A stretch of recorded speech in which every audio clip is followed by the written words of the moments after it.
kabar? Senang banget nih akhirnya bisa ngobrol. Aku Elsinta, bakal nemenin kalian di podcast episode kali ini dengan tagline Gajah Sumatera, Iklim, dan Kita menghadapi tantangan bersama Hutan Kita, Podcast Kita. Hari ini topiknya spesial banget nih teman-teman. Kita bakal bahas tentang Gajah Sumatera, si arsitek hutan dan krisis iklim. Oke, Gajah Sumatera ini unik teman-teman. Ukurannya lebih kecil dibanding gajah Afrika, bahkan telinganya juga lebih kecil. Tapi perannya gede banget untuk hutan kita. Mereka nyebarin benih, bikin jalur di hutan, dan bantu jaga ekosistem tetap seimbang. Sayangnya, populasi gajah ini terus menurun, termasuk di Sumatera Selatan. Dan jangan lupa, krisis iklim bikin semuanya makin rumit. Habitat mereka makin terdesak, makanan makin susah, air yang makin sulit. Jadi bisa kebayang kan betapa besarnya tantangan yang mereka hadapi sekarang. Oke, kalau ngomongin tantangan, ada banyak banget nih. Konflik manusia dan gajah sering terjadi karena lahan buat pertanian dan permukiman yang makin luas. Lalu, apa yang bisa kita lakukan? Jawabannya banyak. Walaupun sederhana, mulai dari hemat listrik, kurangi plastik sekali pakai, naik transportasi umum atau sepeda kalau bisa. Edukasi juga penting. Ceritain ke teman atau keluarga tentang Gajah Sumatera dan krisis iklim. Dan sekarang, aku nggak sendirian nih teman-teman. Ada tamu spesial kita sekarang yang berada di studio, yaitu Mbak Winda Indriati, SSI MSI, dan Bang Benny Hidayat, SSI. Halo Mbak dan Bang Ben, salam kenal. Senang banget nih bisa ngobrol bareng kalian. Nah teman-teman yang lagi dengerin, Mbak Winda ini peneliti sekaligus praktisi konservasi dari Universitas Sriwijaya.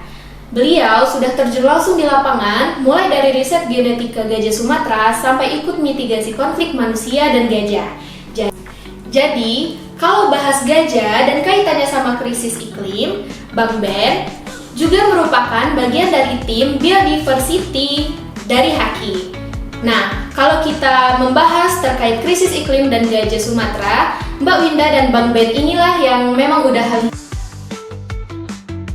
Langsung aja nih pertanyaan pertama buat Bang Ben. Seberapa besar sih dampak dari krisis iklim terhadap kelestarian gajah Sumatera di habitat aslinya? Jadi kalau kita bicara tentang perubahan iklim dikaitkan dengan konservasi gajah, itu akan sangat penting dan sangat terkait erat. Karena dengan perubahan iklim, khususnya dengan keadaan sekarang yang terjadi di mana kita sebut sebagai krisis iklim, maka pengaruhnya terhadap konservasi gajah itu bisa kita lihat dari dampak yang ditimbulkan. Dengan perubahan iklim itu akan menyebabkan beberapa hal tentunya. Misalnya akan sering terjadi kebakaran hutan di Sumatera. Kemudian juga akan terjadi krisis air, di mana kita tahu bahwa gajah itu sangat memerlukan air yang banyak dalam aktivitas kehidupannya. Dan yang paling penting juga bahwa gajah itu memerlukan pakan yang sangat banyak, membutuhkan jumlah pakan yang luar biasa banyaknya, dan dengan adanya krisis iklim itu akan mempengaruhi jumlah pakan yang tersedia di alam untuk kebutuhan gajah itu. Nah, hal-hal itu akan sangat berkaitan dengan populasi gajah di Sumatera. Dan terlepas dari bahwa sekarang belum terlihat dampaknya secara signifikan, itu akan ke depan itu akan semakin besar pengaruhnya terhadap kondisi atau populasi gajah ke depannya nanti. Perubahan iklim itu sangat berpengaruh terhadap konservasi gajah. Oke, terima kasih jawabannya buat Bang Ben. Lalu untuk pertanyaan berikutnya buat Mbak Winda. Gajah Sumatera kan sering disebut sebagai arsitek hutan nih. Kalau habitat mereka rusak gara-gara deforestasi dan krisis iklim, dampaknya bahkan bukan cuma ke gajah, tapi juga ke manusia. Bisa ceritain lebih jauh Mbak soal itu? Oke, terima kasih nih Mbak El untuk pertanyaannya.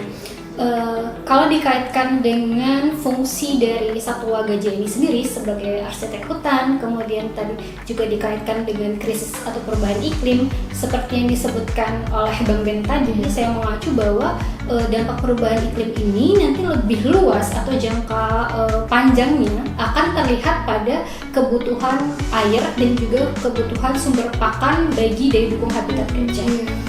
Kalau kita tahu bahwa gajah ini kan disebut sebagai umbrella species.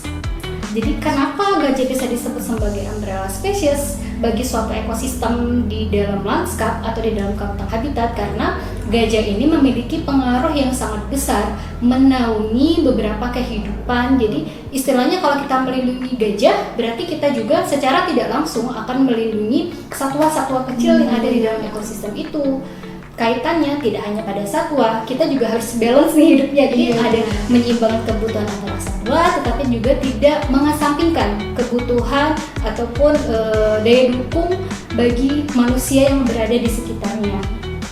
Kaitannya adalah gajah ini kan kalau dia memakan tumbuhannya, yaitu satwa yang grazer, artinya memakan rumput. Tetapi di samping itu lebih kompleks, gajah juga termasuk satwa browser. Artinya dia juga memakan pohon, buah, dan juga vegetasi di tingkat semak. Jadi kalau misalnya adanya perubahan iklim, nah itu tentu akan sangat berdampak bagi kehidupan gajah tadi. Bisa menyebabkan adanya perubahan pola jelajah atau migrasi tradisional. Nah itu tadi akan mengarah pada yang di awal sempat disebutkan oleh Mbak Sinta, arahnya adalah ke konflik nanti antara manusia dan gajah. Nah selain itu gajah saat sistem pencernaannya walaupun dia memakan serat tetapi cukup unik nih. Jadi feses atau kotoran yang dikeluarkannya itu tidak langsung tercerna sempurna nih Mbak. Jadi kayak serat-serat, sisa pakan dari tumbuhan, kemudian biji-biji dari buah, nah itu akan tetap dikeluarkan utuh melalui feses. Jadi yang terserap hanyalah sari-sari nutrisi yang dibutuhkan bagi tubuh.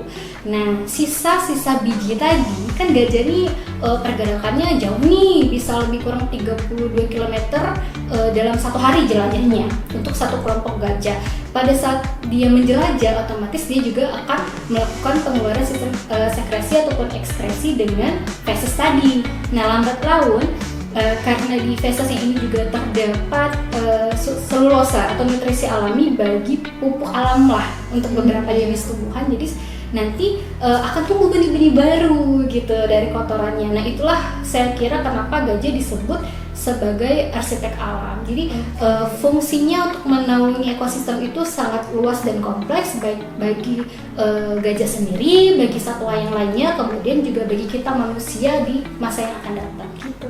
Oke, bagus banget nih teman-teman, benar-benar perfect ya yang dijelasin dari Bang Ben maupun Bang Winda. Oke, lalu pertanyaan berikutnya nih, konflik manusia dan gajah juga makin sering kita dengar. Nah, menurut Mbak Winda nih, apakah krisis iklim ikut bikin konflik ini makin parah? Benar Mbak. Jadi kalau dari beberapa sumber seperti juga disebutkan oleh Bang Ben tadi, sebenarnya krisis iklim ini saya rasa merupakan turunan sebenarnya. Turunan dari beberapa tantangan konservasi gajah secara umum atau global, tidak hanya di Sumatera Selatan. Tetapi memang di Sumsel ini yang paling terlihat adalah tadi kasus kebakaran hutan menurut Bang Ben. Begitu Mbak. Karena adanya kasus kebakaran hutan, tadi Mbak juga sudah menyebutkan efek adanya degradasi dan fragmentasi, berarti tatanan lanskap zonasi perlindungan habitatnya otomatis bergeser. Kemudian habitat alamiah satwanya juga menyempit. Artinya penghubung antara koridor dari satu kantong habitat di satu kelompok gajah itu juga akan terputus ruangnya, ruang geraknya akan terputus. Gajahnya akan terisolasi, benar Bang, terisolasi dalam satu kelompok-kelompok kecil. Begitu. Isolasi dalam satu kelompok kecil, tadi penurunan sumber daya alam dari kualitas pakannya, kemudian pencarian kebutuhan dari air, naungan, otomatis gajah-gajah ini akan timbul naluriah alaminya, instingnya untuk melindungi kawanan dan habitat. Itulah mereka akan bergerak Mbak. Sebenarnya gajah itu sifat perilakunya dari nenek moyangnya itu pengingat. Jadi apa jalur yang sudah dibuka oleh nenek moyangnya itu akan diturunkan secara alami kepada kawanan-kawanan individu. Tetapi dari fakta di lapangan sekarang sudah banyak sekali pergeseran daya jelajah, pola jelajah. Gajah itu mengalami migrasi tradisional yang diturunkan. Sekarang polanya mungkin terkesan terpaksa migrasi dadakan nih Mbak, karena tadi ada yang kebakaran, kemudian penyempitan habitat, juga banyak sekarang kan banyak ini ya pembangunan alih fungsi lahan. Iya benar, habitat alamnya bergeser nih menjadi perkebunan, menjadi hutan industri, mau tidak mau. Iya, sedangkan kawanan gajah ini harus tetap bergerak untuk hidup, untuk bisa survive. Makanya secara internasional di Indonesia sendiri statusnya terancam punah nih. Nah, hal-hal ketika pola pergerakan itu bergeser, itulah yang memicu terjadinya benturan konflik, kita sebutnya konflik masyarakat. Dampaknya bagi satwa itu sendiri dari segi kasus kemudian dianggap sebagai hama. Saya rasa pola pikir masyarakat menganggapnya sebagai hama ya berdasarkan dampak yang mereka terima secara langsung.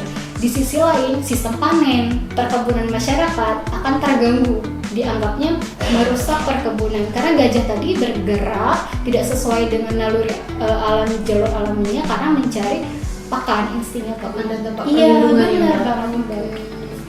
Oke. Nah, pertanyaan terakhir nih buat Bang Ben. Kalau melihat kondisi sekarang, langkah konkret apa yang bisa kita lakukan, baik sebagai individu maupun komunitas, buat bantu melindungi gajah Sumatera nih, sekaligus menghadapi krisis iklim? Wah, berat nih pertanyaannya ya. Sebenarnya kalau itu bisa ditambahkan satu hal lagi, bahwa peran itu tidak dari kita sebagai individu, sebagai kita komunitas. Tapi peran yang paling penting itu mungkin keterlibatan pemerintah atau negara dalam hal ini. Artinya negara harus hadir di situasi seperti ini karena mereka lah yang menentukan kebijakan ke depan. Contoh konkretnya misalnya begini, gajah ini itu penurunan populasi gajah itu terbesar itu karena dua hal sebenarnya. Yang pertama itu adalah perburuan liar. Dan yang kedua adalah konversi lahan sebenarnya atau perubahan hutan alam. Ya, misalnya kalau kita mengacu pada puluhan tahun atau ratusan tahun yang lalu, di mana hutan Sumatera itu 99% itu adalah bentuk hutan, dan sekarang mungkin kita lihat bahwa hutan di Sumatera itu kurang lebih sekitar 10% saja.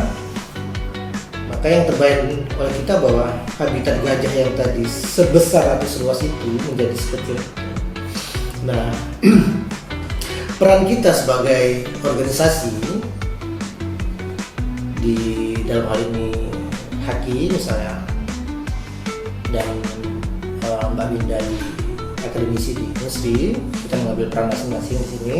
Nah, kalau di kami di organisasi HAKI ini atau di NGO ya, kami berperan di dalam ikut juga misalnya melakukan penelitian tentang gajah, mengidentifikasi gajah, menghitung gajah, bagaimana kondisi gajah di sekarang dan ke depannya. Hal seperti yang kita lakukan. Ya, sejauh ini kita sudah melakukan hal tersebut, dan mungkin kedepannya akan lebih banyak lagi peran yang akan kita berada di situ nantinya. Yang akan diambil ya. Dan mungkin Mbak Winda juga bisa cerita lebih lanjut tentang itu. Gimana tuh Mbak Winda? Terima kasih Bang Ben. Kalau Bang Benny tadi dari sisi NGO ya Bang, sumbangsinya. Kalau secara kita akademisi sudah jelas melalui riset dan penelitian juga publikasi, itu yang paling penting sekarang, publikasi bagaimana kita menyebarkan secara luas dampak langsung bentuk implementasi dari penelitian ataupun riset yang sudah kita jalankan. Tetapi kalau menurut saya pribadi, kalau melihat dari gejolak dan perkembangan zaman pada saat ini, kayaknya kalau dari NGO aja, pemerintah aja ataupun akademisi aja tuh kurang cukup, masih kurang. Iya, saya lihat kan peran masyarakat. Benar, peran masyarakat sebenarnya bisa jadi pondasi di tingkat tapak. Betul. Iya, karena secara mau nggak mau ya, mau ada efek keterlanjuran atau sudah dialihfungsikan pun tetap masyarakat yang paling bersinggungan. Betul. Iya, kita harus melihat dari segala sisi, Mbak. Jadi kalau menurut saya pembentukan satgas gabungan, jadi para pihak terlibat dan berkomitmen di situ.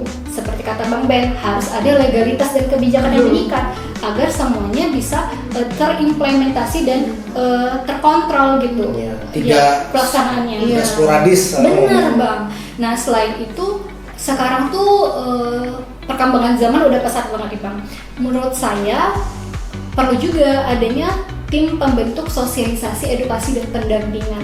Jadi jangan hanya di level pusat nasional aja cuman nih. hanya cuman mulut ke mulut aja gitu ya. Jadi kita harus ada di tingkat tapaknya, karena mereka Ada nanti aksi. iya kalau ada bentuk perburuan, illegal logging, kemudian pembukaan lahan, pembakaran hutan dan karhutla, mereka masyarakat yang tingkat tapak ini akan lebih cepat tangkap respon gitu, melaporkan kepada pihak-pihak nasional dan pusat yang berwenang dari segi pemerintahan dan juga NGO.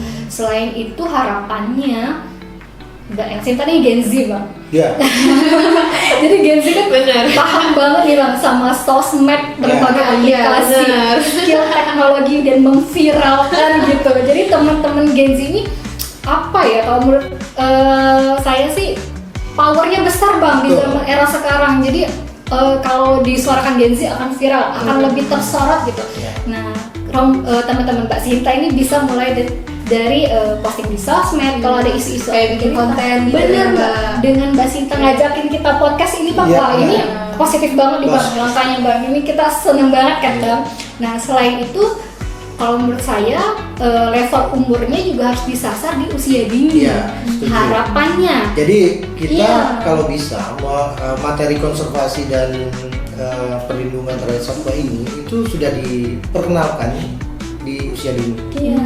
Setidaknya di usia sekolah dasar, anak-anak sudah bisa memahami arti penting konservasi bagi dunia ini nanti ke depannya. Dan penting juga kalau kita kaitkan dengan perubahan iklim, bahwa dengan kondisi iklim yang terus berubah seperti sekarang ini, menyambung dengan efek rumah kaca, menyambung dengan kebutuhan energi terbarukan dan segala macamnya. Nah, di usia ini anak-anak kita sudah bisa atau sudah mulai memahami arti penting konservasi hewan gitu. Jadi masuk di kurikulum pendidikan ya, Bang. Jadi pola pikirnya Ya, terbentuk. nggak perlu sampai ke kurikulum ya. Bener.